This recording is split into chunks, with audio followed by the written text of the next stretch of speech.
août 2020, nous sommes au 238e jour de l'année.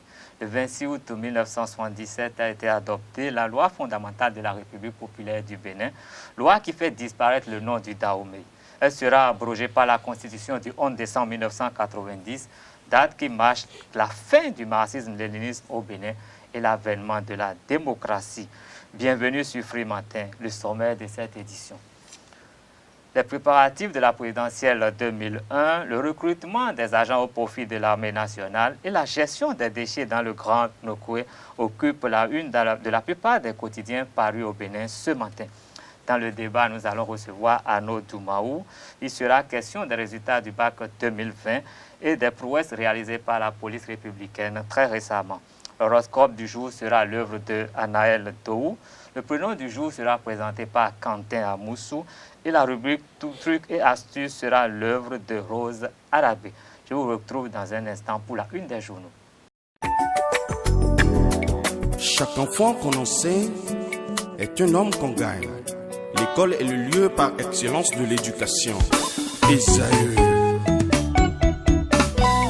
Étudiants, étudiantes, nouveaux bacheliers, parents d'élèves, une raison de plus pour choisir l'excellence. Et oui, bénéficier des demi-bourses et de réduction de scolarité à ESAE. Payer 250 000 au lieu de 500 000 en licence 1, 2 et 3 sciences juridiques, économiques, de gestion et en journalisme. Et pour les 100 premières inscriptions en administration des finances et administration générale, bénéficier d'une réduction et payer 400 000 au lieu de 500 000. En master 1 et 2, 500 000 au lieu de 800 000 en administration des affaires, 600 000 au lieu d'1 million en journalisme. Faites partie des 100 premiers inscrits en administration des finances et administration générale pour bénéficier de la réduction. Payez 800 000 au lieu d'1 million. À Esaü Cotonou et Parakou, la rentrée est effective. Le dossier d'inscription est disponible en téléchargement à l'adresse suivante www.esaü.bj/esaü2019 ou renseignez-vous à Esaü Cotonou au 96 80 55 11 98 98 14 00 90 93 65 21 à Esaü Parakou au 96 68 16 14 97 77 51 47 à Esaü, l'épanouissement et le développement est au cœur de notre succès. Esaü, l'excellence a un nom.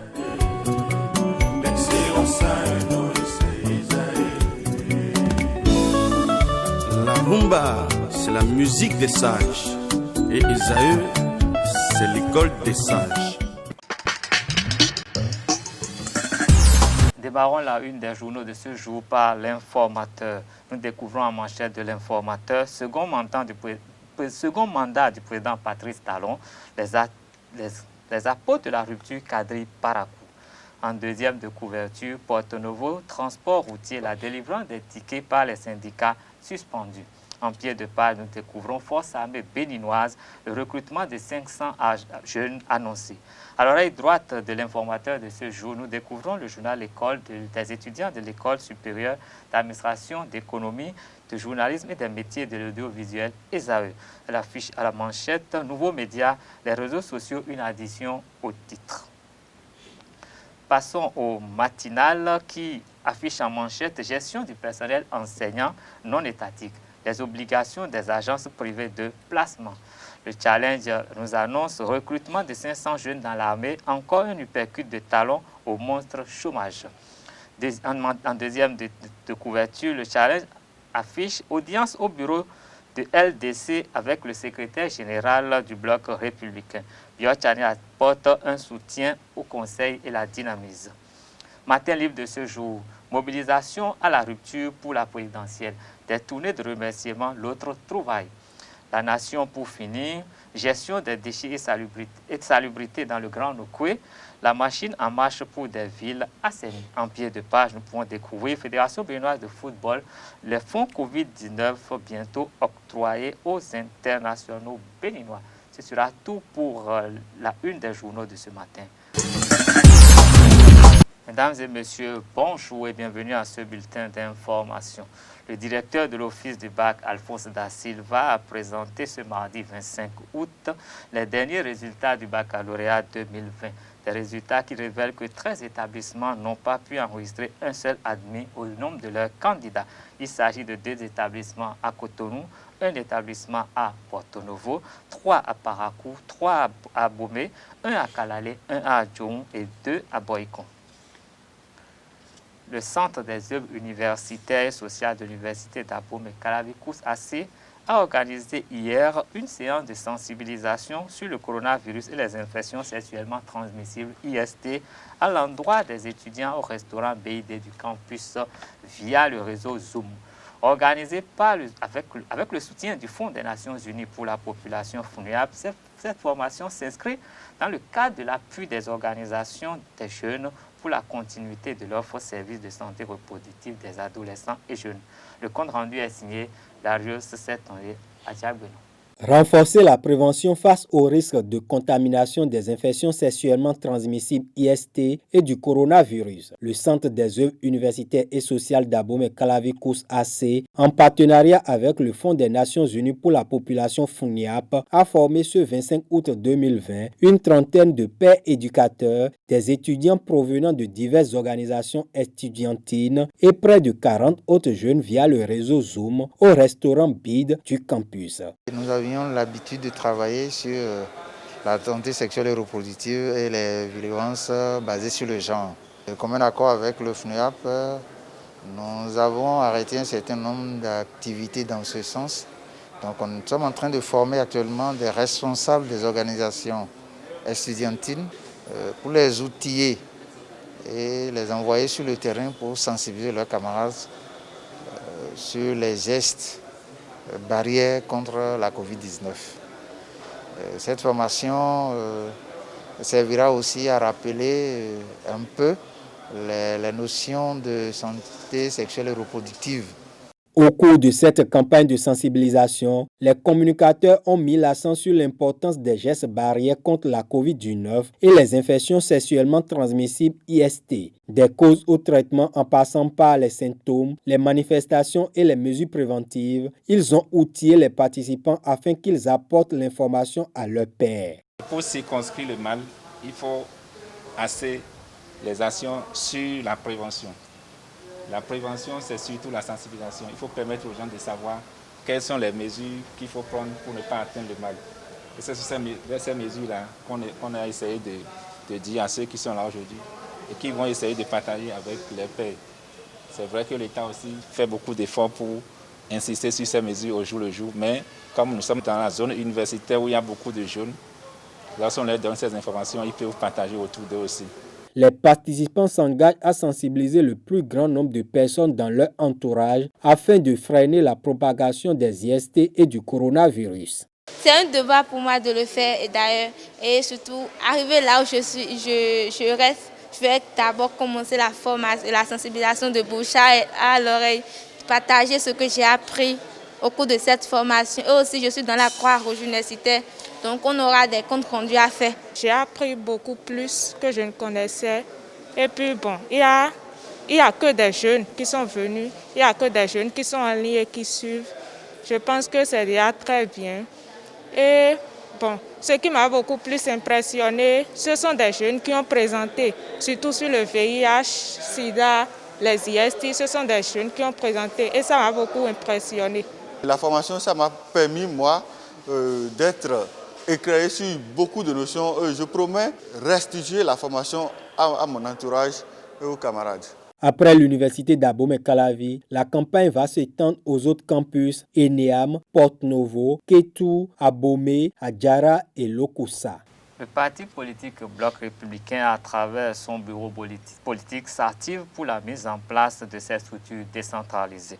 Sous la houlette du ministre d'État Abdoulaye Bio-Tchane, secrétaire général du parti, les membres du bureau politique réunis à Dassa le samedi 22 août dernier ont animé un atelier de concertation.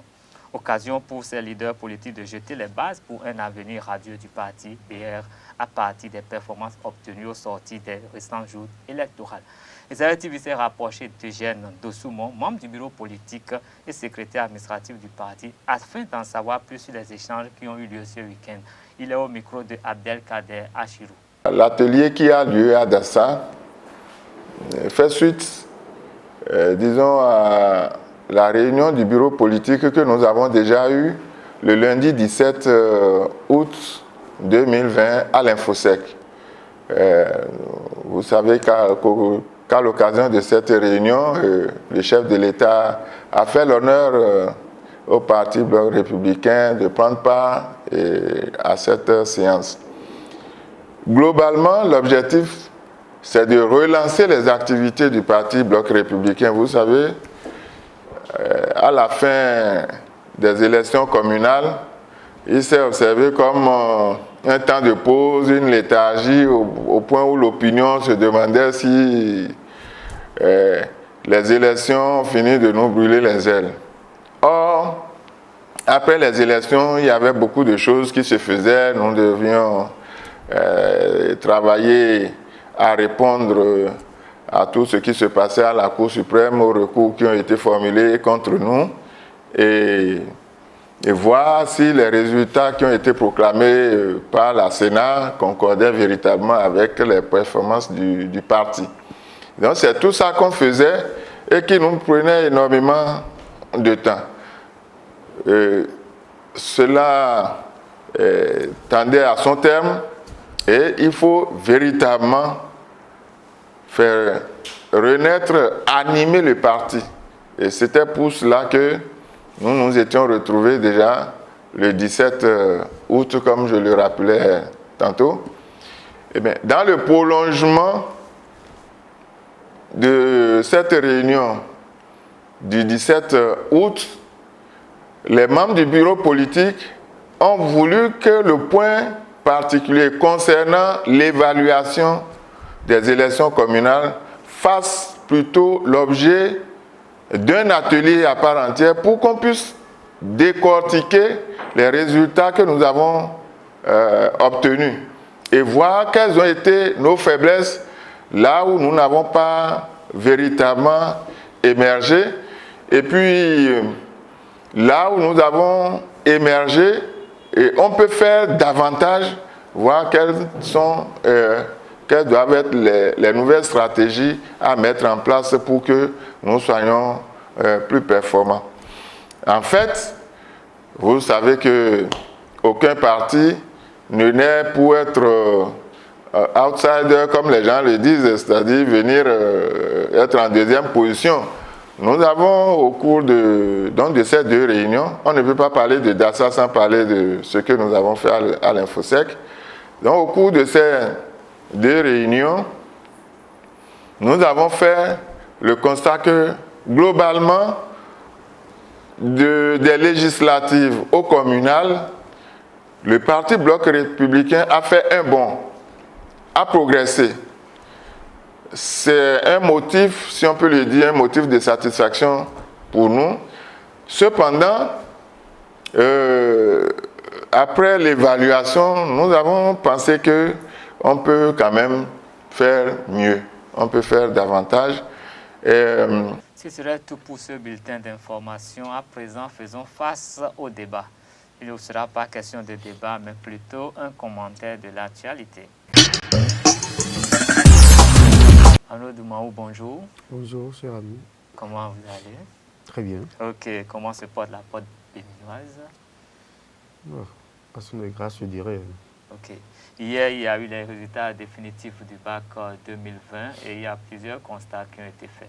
Est-ce que vous pouvez mettre votre commentaire au sujet de ce qu'on a vécu?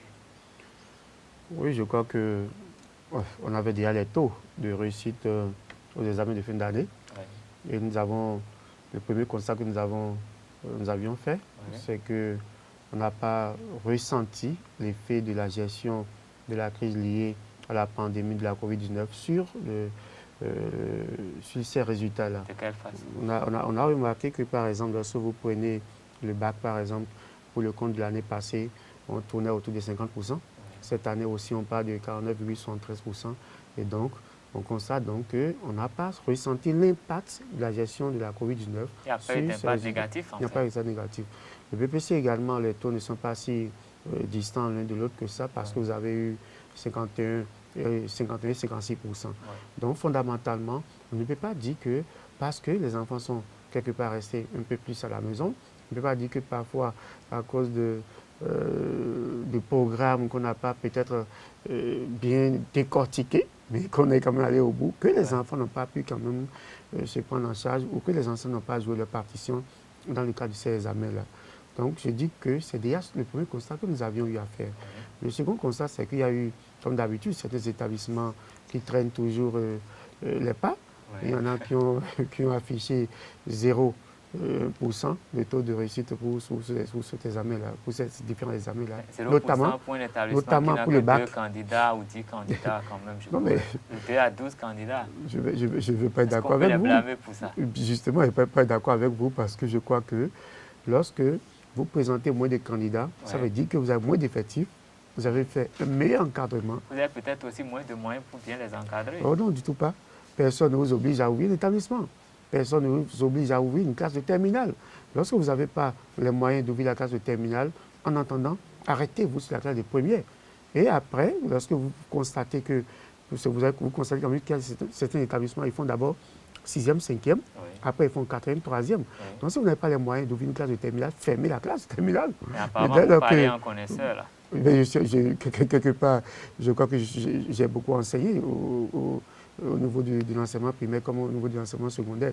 Donc je crois que lorsque vous êtes un établissement sérieux, vous avez peut-être 10 élèves en classe de terminale, vous avez moins d'effectifs et vous devez avoir un meilleur encadrement. Ça n'a rien à voir avec une classe de 60 élèves. Parce que vous voyez, lorsqu'on est enseignant, vous faites face à une classe d'élèves de 60 élèves, ce n'est pas la même chose. Et donc je crois qu'ils n'ont pas d'excuses. Ceux qui font 0%, il faut simplement fermer cet établissement-là, ou tout au moins supprimer cette classe de terminale-là. Mais pour servir d'exemple pour les autres, il faut fermer cet établissement-là. Pourquoi? Lorsque l'État investit, nous estimons, en tout cas pour des gens comme nous estimons que lorsqu'on on investit des milliards de francs CFA dans l'éducation, c'est un investissement et que l'école est une entreprise. Donc on ne comprend pas qu'on puisse se retrouver à moins même de 50% de taux de réussite à la fin d'une année académique. Et donc, par conséquent, on ne peut pas tolérer que les gens fassent même 0%. C'est ça que nous déplorons souvent au niveau des facultés dans nos universités. Ah oui. Vous allez à la fin de l'année et on dit que les étudiants, sur plus de 5000 étudiants, qu'il n'y a que 200 admis ou bien moins de 1000 admis. Alors moins de 100 parfois. Moins de 100. Pourquoi l'État a investi des milliards de francs CFA? Et donc, quand vous prenez l'établissement, on a payé des enseignants jusqu'à la fin de l'année, si vous avez votre entreprise, vous avez un personnel que vous payez jusqu'à la fin de l'année et qu'en termes de résultats, de performance de cet employé-là, vous constatez qu'il y a moins de 50%. Je ne sais pas si vous allez continuer avec cet employé. Très vite, vous allez vous débarrasser de cet employé-là. C'est pour ne comprendre pas qu'à la fin d'une année académique, qu'on soit même content d'applaudir des taux de moins de 50%. Et maintenant, si déjà à ce niveau, on a un problème, alors qu'est-ce qu'on peut dire de ceux qui affichent au compteur 0%? C'est de ça qu'il s'agit. Donc, fondamentalement, l'école, ce n'est pas un jeu. Et l'éducation d'un enfant, on dit que l'enfant est le père de l'homme. Et l'éducation d'un enfant, il faut la prendre véritablement au sérieux. L'instruction, la prendre au sérieux. Il faut carrément fermer ces établissements qui continuent de s'amuser avec l'instruction de nos enfants. Mais tous les établissements ne s'amusent pas avec l'instruction de nos enfants. Tout n'est pas négatif parce que nous avons pu enregistrer quand même des taux intéressants au niveau du département du Mono, les meilleurs. En fait, ça s'est bien comporté à ce niveau. Bon, département, ce n'est pas qu'au niveau du département du Mono. Mais on observe toujours, depuis plusieurs années déjà, que ce sont les établissements confessionnels qui prennent quand même le devant. Mais pourquoi on observe à chaque fois que, même si nous avons un impressionnant établissement privé, pourquoi c'est au niveau des établissements confessionnels qu'il y en a souvent les meilleurs résultats? Il y a une question qu'il faut se poser. Vous se dites, mais est-ce qu'au niveau de ces établissements, il y a plus de sérieux, plus de rigueur? Est-ce que ces établissements ne sont pas également des établissements privés? Je suis d'accord qu'on trouve des arguments pour souvent justifier, et on dit souvent qu'il y a un effectif pléthorique au niveau des établissements publics. Je suis d'accord, je comprends, parce que j'en ai vu, je sais ce que c'est quand un enseignant se retrouve devant un effectif pléthorique dans une classe. Mais au même moment, si au niveau des établissements privés de façon générale, on observe que ceux qui prennent souvent le devant, ce sont encore les écoles confessionnelles, il y a une question qu'il faut se poser pour dire, est-ce qu'on ne peut pas tricher l'organisation du travail tel que cela se fait au niveau de ces écoles confessionnelles-là? Et que, même au niveau des agences publiques, on puisse tricher l'organisation, la méthode, pour que les enfants puissent comprendre, mieux s'approprier les notions qui sont dispensées. Dès lors que nous allons atteindre cela, je crois que nous allons améliorer le taux de façon globale. Parce qu'on peut être dans un pays où on observe, au vu aussi du sud, tout le monde, on constate qu'il y a des établissements confessionnels qui font quand même chaque fois des exploits et qu'on ne soit même pas en mesure de tricher un tout petit peu pour dire allons là-bas, allons à cette école-là pour voir la façon dont on gère la pédagogie, pour voir la façon dont on gère les enfants, on gère les parents pour atteindre chaque fois ces résultats-là. Je crois que c'est quand même curieux que ça passe inaperçu.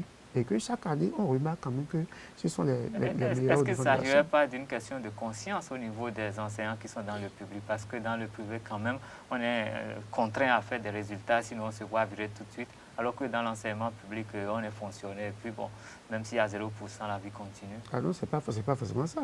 Parce que vous savez que c'est vrai, on fait parfois à tort un certain nombre de procès au niveau des établissements publics. Je suis d'accord. Mais je constate au même moment qu'on n'a pas des enseignants qui ne soient pas à la hauteur au niveau de l'établissement public. Je dis que c'est faux. Au contraire, je pense que c'est là qu'il y a les compétences. Nous avons beaucoup de compétences au niveau de l'établissement public.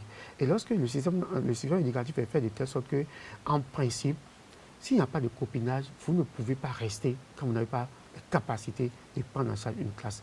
Parce qu'il y a les ateliers pédagogiques, il y a les rencontres pédagogiques au niveau de chaque matière. Oui. Et donc, dès lors que ça ne va pas, vous avez la possibilité d'apprendre au fur et à mesure.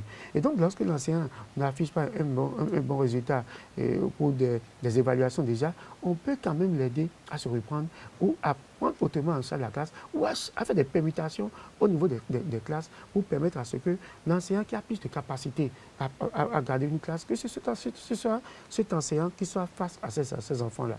Et donc, je crois qu'on ne peut pas faire ce procès. Le premier procès qu'on fait d'abord au niveau de l'établissement public, c'est les questions d'effectifs. Parce que les questions d'effectifs sont vraiment un véritable problème. C'est très vrai, je suis d'accord qu'on sous-estime la question d'effectifs, mais lorsque vous avez des copies, vous devez copier, corriger 60 copies et vous avez peut-être 10 classes. Je prends un exemple comme ça, vous avez 10 classes, mais est-ce que vous avez la possibilité de faire le contrôle contenu de connaissances? C'est de ça qu'il s'agit. Alors qu'au niveau du privé, par exemple, l'enseignant vient, il a peut-être une vingtaine, à tout moment, il dit, bon, prenez une feuille. Et il y a le contrôle de connaissances. Et là, l'enfant qui sait qu'à tout moment, je peux être évalué, cet enfant est celui qui vit, cet enfant doit prendre plus au sérieux. Parce que les résultats tombent au fur et à mesure. Et donc, on fait une évaluation de façon trimestrielle, mais de façon mensuelle. Il y a des notes, et on sait qu'on exige un certain nombre de trucs là, au niveau d'interrogations de classe, au niveau de l'enseignant. Mais au niveau du secondaire, où c'est de façon semestrielle, on doit s'attendre à des évaluations. Vous comprenez que ce n'est pas la même dynamique. Pourquoi, au niveau du public, on ne peut pas ramener ces pratiques-là pour obliger davantage l'enseignant à plus de résultats et surtout ne pas aller dans le sens où il faut davantage charger l'enseignant. Parce que vous savez, on parle de 25 heures. On dit 25 heures, bon, 10 heures, c'est trop peu. Il faut davantage charger parce que je suis d'accord que l'État n'a pas peut-être les ressources qu'il faut pour employer beaucoup d'enseignants. Mais si c'est auprès de la qualité des hommes que nous allons former pour prendre la nation demain, je crois qu'il y a un problème qui se pose. Il faut qu'on puisse savoir les intérêts de la nation pour se dire, quelque part, nous n'avons peut-être pas assez de moyens, mais nous formons des gens pour demain. Nous allons former des délinquants, nous allons former des cancres, et nous allons former ceux-là qui vont prendre en charge l'administration demain, et ceux dont nous payons aujourd'hui, et demain nous aurons des gens qui ne sont pas bien bâtis pour prendre le destin du pays. Donc je crois que fondamentalement, il faut également qu'on puisse tricher. Ce n'est pas interdit de tricher ce qui est bien, qu'on puisse tricher ce qui se fait de bien sur sa côté pour qu'on puisse avoir une amélioration. Et je crois qu'à ce niveau, le Conseil national qui a été installé, le Conseil national de l'éducation doit pouvoir prendre la mesure des choses et informer les chefs de l'État sur les réformes majeures pour qu'au moins à ce niveau, les choses puissent s'améliorer. Et l'autre niveau également, c'est la question des programmes que nous exécutons. On trouve que parfois ces programmes sont un peu trop denses et cela fait que dans la mise en œuvre, dans l'exécution de ces programmes-là, les enseignants n'arrivent pas toujours à donner le meilleur d'eux-mêmes et les enfants n'arrivent pas toujours également à tout assimiler. Donc je crois que l'un dans l'autre, on peut toujours continuer à mettre en œuvre des réformes pour l'avenir, pour le meilleur de l'école du Nord. Vous ne souhaitez pas qu'on forme des délinquants au Bénin, mais il y en a quand même qui sont dans la nature et qui font des vagues. Et vous savez que récemment, la police en a abattu. Ah oui, l'insécurité, surtout à Boumé-Calavi. Vous avez observé que, notamment au niveau de... Il y a un transitaire qui a été abattu. Et c'est comme on peut dire, je ne sais pas si c'est une réponse du berger à la bergère. La police également a fait une victime dans le camp des malfrats parce qu'un présumé braqueur a été également abattu hier nuit. Oui. Donc je crois que la question de sécurité, surtout avec la période que nous traversons, nous sommes en train d'entrer pratiquement en plein pied dans la campagne électorale ou la pré-campagne électorale, d'abord pour le compte de la présidentielle 2021. Et donc, nous n'allons pas vouloir aller vers un structure aussi délicat. Nous sommes en train également d'aller vers les fêtes de fin d'année et pour qu'on observe un regain de sécurité. Je crois que si entre-temps, la police a baissé un peu les bras ou les armes, il faut que très tôt le tir soit corrigé pour que nous puissions... on cherche à manger déjà, que on peut être en train de chercher à manger et en plus se préoccuper de se faire abattre si facilement par un délinquant. Vous voyez ce transitaire-là. Je crois que c'est vraiment déplorable que j'espère que la police va reprendre encore pour que nous allons de façon, je dirais que... Pour qu'il y ait la sérénité de toute façon. Surtout pour cette période de pré-campagne pour la présidentielle, oui. Pour les périodes de fin d'année qui s'annoncent et pour la présidentielle elle-même qui s'annonce, on n'a pas intérêt aujourd'hui à parler de sécurité. Ok, je vous remercie d'avoir été là. Je rappelle que vous êtes Arnaud Doumaou. Vous êtes journaliste au Toumahou, vous êtes journaliste au quotidien Fraternité et également le gestionnaire du site internet Le Portail. Merci à vous. Bonne journée. Merci. Nous allons poursuivre cette émission avec les autres rubriques que nous avons au programme. Cette émission se poursuit. Nous recevons à présent Anel Dou pour nous livrer les prévisions des astres. Bonjour Kales Kitome, bonjour chers amis internautes et bienvenue sur votre rubrique Horoscope. Ce matin, vous allez découvrir ce que les astres vous réservent. Et nous allons essentiellement parler ce matin de ce que les astres vous réservent en matière financière. Nous commençons par le premier signe astrologique, Bélier. Vous serez en mesure d'améliorer votre pouvoir d'achat. D'autant plus que vous auriez un flair extraordinaire pour dénicher les bonnes affaires. Taureau, prudence et encore prudence. Uranus a souvent tendance à provoquer des imprudences qui ne sont pas toujours faciles à gérer. Donc pour modérer les dégâts, évitez de trop dépenser. Les Gémeaux à présent, les astres vous demandent de faire attention aux imprudences. Vous n'aurez pas intérêt à écouter les conseils de vos proches. Passons à présent au Cancer. Pluton devrait vous aider à améliorer vos revenus. Mais restez prudent, ne soyez pas trop dépensiers. Prosternons-nous à présent car nous sommes dans la cour des rois, les lions. Parvenez à gérer de façon rigoureuse votre situation financière. Voilà quel devra être votre objectif du jour. Hélas, c'est justement ce qui sera le plus difficile à faire. Vierge, la journée sera très instable pour vous dans tout ce qui a rapport avec les finances. Il vous faudra être extrêmement prudent. Chers amis Balance à présent, dans le domaine financier, vous aurez de la chance et de belles rentrées d'argent. Vous mènerez à bien des transactions financières et d'autres affaires. 8e signe astrologique, les Scorpions. Excellente journée pour réorganiser la gestion de vos biens matériels afin de gagner en efficacité.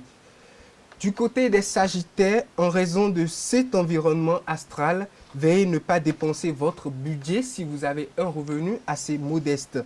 Autrement, vous auriez du mal à retrouver votre équilibre. Capricorne, à présent, ne vous lancez pas dans des dépenses trop audacieuses. Au lieu de n'en faire qu'à votre tête, écoutez plutôt les conseils de vos amis, contrairement aux Gémeaux. Avant-dernier signe astrologique, Verseau. La chance va vous sourire. Vous pouvez espérer réaliser de bonnes opérations financières. Et pourquoi pas jouer également au jeu de hasard. Pour finir, du côté des Poissons, l'impact de Saturne vous incitera à réorganiser votre gestion financière. C'est plutôt positif. Mais également de l'autre côté, sous l'influence de Neptune, vous risquez de faire de mauvais choix par excès d'optimisme. Chers amis internautes, c'est tout pour l'horoscope de ce jour. Portez-vous bien. Merci à vous, Annelle Dou, pour nous avoir livré le message des actes ce matin. Nous allons recevoir à présent Quentin Amoussou qui va nous donner le prénom du jour.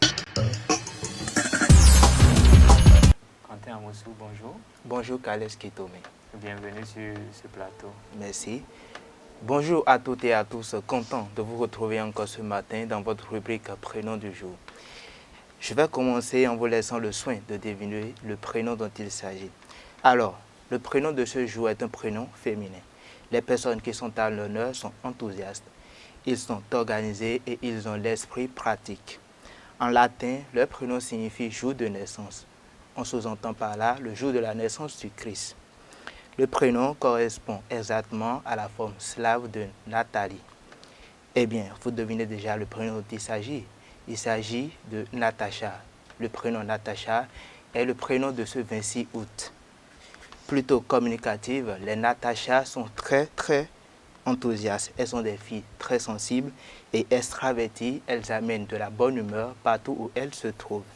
Leur couleur de préférence est le rouge. Elles ont comme chiffre de chance le numéro 2. Leur caractère correspond à celui des natifs du Lion. Les prénoms dérivés de Natacha, nous en avons juste deux. Nous avons Nasha et Natisha. Pour la petite histoire, Sainte Natacha était l'épouse de Saint Adrien. Ce dernier mourut torturé sous ses yeux. Elle dut s'enfuir pour échapper aux poursuites d'un officier de Nicodème qui voulait se marier avec elle. C'est avec cette histoire que nous mettons un terme au prénom de ce jour. Merci pour votre aimable fidélité et à très bientôt. Merci à vous, Quentin Amoussou. Nous allons installer à présent Rose Alagbe pour la rubrique Trucs et Astuces. Chers amis internautes, bonjour et bienvenue dans votre rubrique Trucs et Astuces. Aujourd'hui, nous allons vous parler des bienfaits du moringa. Est-ce que vous avez déjà entendu parler de l'arbre qui guérit plus de 300 maladies? Eh bien, cet arbre, c'est le moringa. Le moringa permet de résoudre des problèmes de malnutrition chez les enfants de 1 à 3 ans. Il suffit juste de mettre un peu de poudre de moringa dans de la bouillie et de le faire boire à l'enfant qui en souffre 3 fois par jour. La poudre ou les feuilles séchées sont également bénéfiques pour les personnes âgées, malades ou fatiguées. Un précieux complément alimentaire à introduire chaque jour dans leur sauce, ce qui améliorera en toute évidence leur santé. Chers amis, vous n'avez même pas besoin d'un complément pour régler vos problèmes de céphalée. Juste une cuillerée de poudre de moringa mélangée avec du miel et le tout est joué. Pour finir, une cuillère à café de poudre de racines de moringa oleifera dans 1,5 litre d'eau à consommer un verre 2 fois par jour, soit les maladies comme l'épilepsie, le hoquet, les calculs rénaux, le rhume, les fièvres intermittent et bien d'autres maladies. C'est tout pour les trucs et astuces de ce jour. Merci de nous avoir suivis et à bientôt. Merci à vous, Rose Alagbe. Quant à vous, chers amis internautes, c'est sur cette astuce que nous mettons un thème afrimatin de ce 26 août 2020. À demain pour un autre rendez-vous.